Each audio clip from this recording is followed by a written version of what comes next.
इस क्रम में कुछ पुलिसकर्मी घायल हो गए, आंदोलनकारी घायल हो गए, लेकिन इसका परिणाम किस रूप से हुआ? घायल आंदोलनकारी को हॉस्पिटल पहुंचाया जाता है, पुलिस अपने मुख्यालय में जाती है, अपने आका का आदेश लेती है, सज धज कर तैयार होती है और हॉस्पिटल में धावा करते हैं और आंदोलनकारी को उनके बेड से उठा के बाहर निकलकर गोली मार दिया जाता है। ये घटना है, ये 8 तारीख आज के दिन का ये घटना है। अब सोचो कि इस शासन ने किस रूप से, किस हद तक दमन करने का अधिकार उस समय के अधिकारियों को दिया हुआ था। क्या पुलिसिंग थी और किस कदर आंदोलन को दबाने का छूट प्राप्त था। मैं वर्तमान पीढ़ी को इसलिए मैं ज्यादा आगाह करना चाहता हूं कि आपने राजनीति में और राजनीति को बहुत साधारण चैप्टर मत मान लेना। राजनीति एक दायित्व का बोध है, एक दायित्व है, एक जिम्मेदारी है। यह जिम्मेदारी बहुत सहज नहीं है, ये एमपी एमएलए का खेल नहीं है, बल्कि राज्य के संपूर्ण जनता का न केवल सम्मान, उनकी सुरक्षा, बल्कि उनकी तरक्की की जिम्मेदारी आपके हाथ में। राजनेता वही है जो पूरे राज्य की चिंता करता हो, राज्य के लोगों की चिंता करता हो और राज्य को आगे ले जाने के लिए कभी ना रुकने वाला, ना विराम बिना लिए लगातार संघर्ष करता रहा। ये राजनेता की कोटि में आते हैं। मैं अपनी पार्टी के और पार्टी में आने वाले नए सदस्यों को मैं आज के इस दिन में जो इस राज्य के प्रदेश की कमियों के बारे मेरे पूर्व वक्ता जो बात कह गए, मुझे लगता है कि ये संज्ञान लगभग सभी लोगों को है। मूल्यांकन सभी लोग, एक साधारण अदरस आदमी भी मूल्यांकन कर रहा है कि ये कमियां हैं।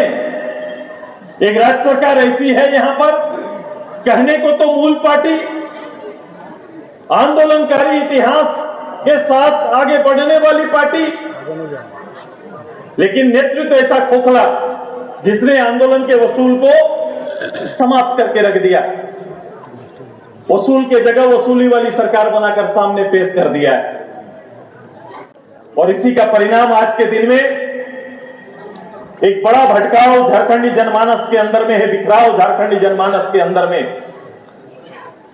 एकता का घोर अभाव है, राजनीतिक बोध नहीं है, नए चिंतन के नए पौध तैयार नहीं हो पा रहे।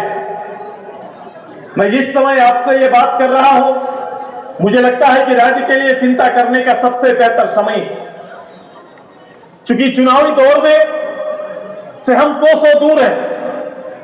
चुनावी दौर में लोग आनंद फानन में जालसाजी के माध्यम से इस रूप से लोगों को छलने का काम करते हैं और हमारे साधारण समझ रखने वाले कहीं ना कहीं इनके झांसे में आकर अपना एक बड़ा निर्णय देके चले जाते हैं और उसका परिणाम लंबा समय तक आपको झेलना पड़ता है। चूंकि आप जिन विषयों को इस मंच से चर्चा कर रहे हैं वो विषय हमारा जनादेश है, हमारा निर्णय है।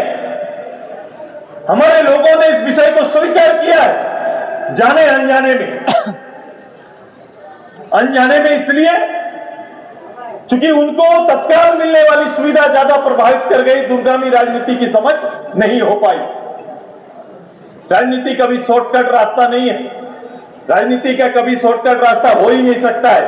अगर शॉर्टकट रास्ता रहता तो महात्मा गांधी जी से लेकर देश के लिए लड़ने वाले, कुर्बानी देने वाले इतने नेताओं को 100 साल अपने देश की आजादी के लिए नहीं लगते, इतनी लंबी शहादत की लिस्ट नहीं बनती।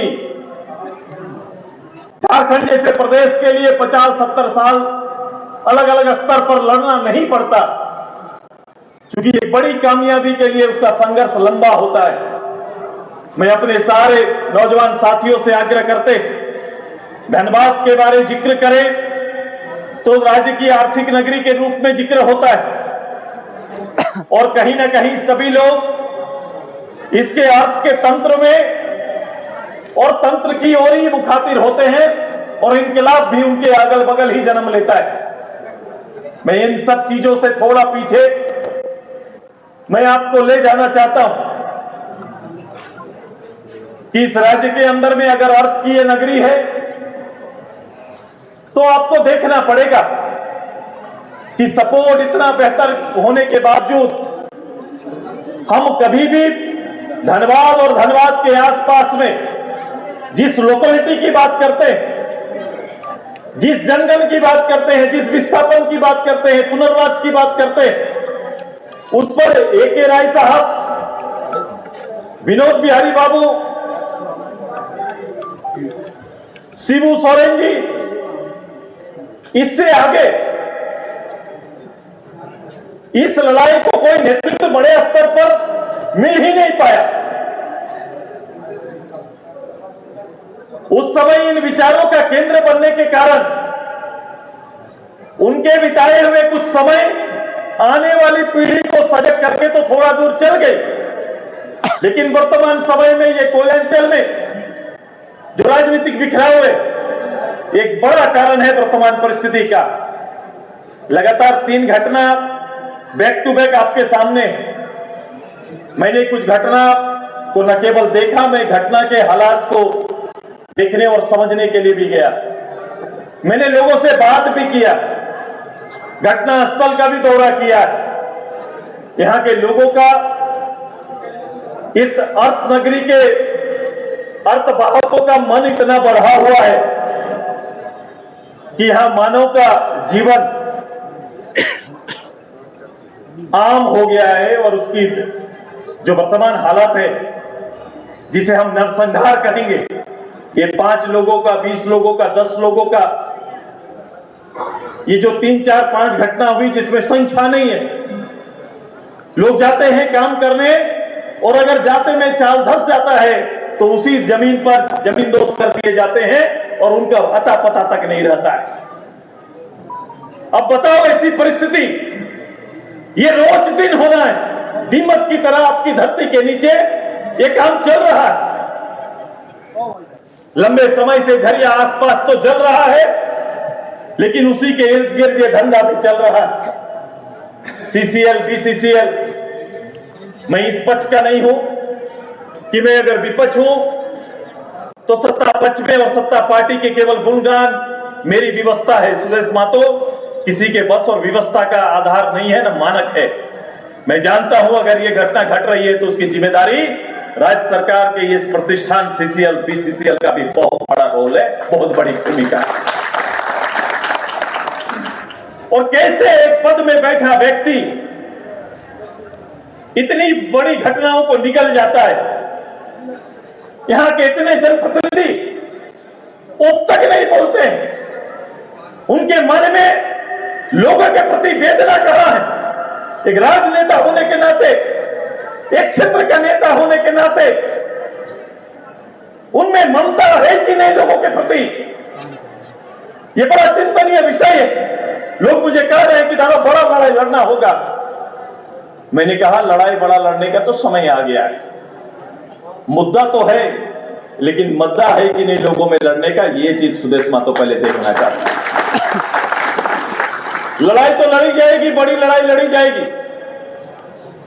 ये हम लड़ेंगे, लेकिन मैं देखूंगा कि मेरे लोग इस लड़ाई के प्रति सजग हैं कि नहीं, ये ज्यादा जानना जरूरी। मैं आज यहां पर आया हूं, मैं लगातार धनबाद आसपास के गांव, ग्रामीण आम लोग सभी से सुदेश महतो लगातार मिलेंगे, चर्चा करेंगे, बात करेंगे। और आपको यह लगता है कि मेरे लोगों को संगठित करके फिर से उन 90 दशक की राजनीति को फिर से तैयार करना पड़ेगा। हम सब मिलकर इस काम को आगे बढ़ाएंगे। यूं तो अर्बन एरिया बड़ा है, रूरल एरिया है, 60-40 के अनुपात में यहां पर आ गया है। बावजूद अर्बन एरिया में रहने वाले लोग ये प्रदेश का सबसे दूषित धनबाद, सबसे दूषित प्रदूषित जिला के रूप में इसे मानक में आंका गया। तो शहर के अंदर बड़ी कोठियों में रहने वाले भी कहीं ना कहीं, अगर संभ्रांत परिवार का कोई परिवार यहां रहता भी है तो वो परिवार भी कहीं ना कहीं इस दूषित जो वातावरण है उसका शिकार होता है।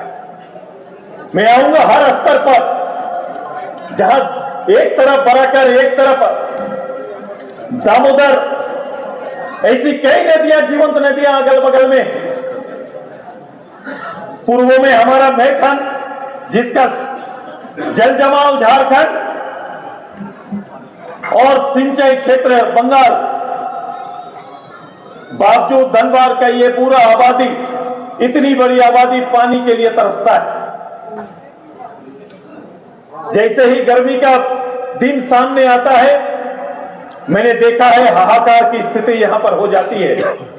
गरीब चाल में रहने वाले, माइनिंग एरिया के किनारे जीवन यापन करने वाले लोगों के जीवन, ना उनके लिए हेल्थ की सुविधा है, ना उनके लिए अच्छी पढ़ाई की सुविधा है, ना उनके लिए रोजगार की कोई गारंटी यहां पर है।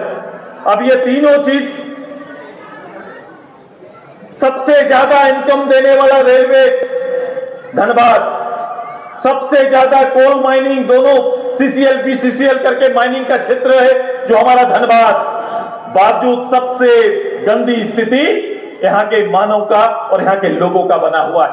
यहां के डेवलपमेंट इंडेक्स में कभी भी बैठ के कोई चर्चा नहीं होती। मैं आने से पहले लोगों से कह रहा था कि मैं बोला, इसके लिए कोई बड़ा प्रोजेक्ट यहां पर कभी तैयार हुआ है क्या? कभी लोगों के लिए जीवन के बारे कभी सोचा गया है क्या? तो बोला, शून्य बातें अखबारों में चलती है, इनका विकास अखबारों में और बिजली के पोल पर खड़ा मिलता है, जमीन पर कहीं दिखाई नहीं देता। यही सरकार की बात है। एक गंभीर विषय पर राजनीति करने के लिए आई, हम इन विषयों को लेकर आगे जाना चाहते हैं। मैंने चुनाव से पहले भी, मैं किसी ज्वाइनिंग कार्यक्रम में आया था, मैंने कहा था कि अब आने वाले समय में इस क्षेत्र में ये दो बड़ी प्रतिष्ठान के लिए हमें लड़ना होगा, हमें काम करना पड़ेगा। और एक बड़ी आबादी से मैं आग्रह करता हूं कि जो शासन में बैठे लोग और जो यहां का लॉ एंड ऑर्डर देखने वाले लोग, जो सेवक बनकर यहां पर प्रशासन बैठा हुआ है, इनका नित्यदिन रवैया मैं सुनता हूं, देखता हूं, तो एक अजीब फीलिंग आता है। शासन में बैठा हुआ वो वीडियो हो सकता है, DC हो सकता है, DM या अलग अलग पदों पर बैठने वाला हर व्यक्ति अपने मूल दायित्व को छोड़कर हर काम करता है।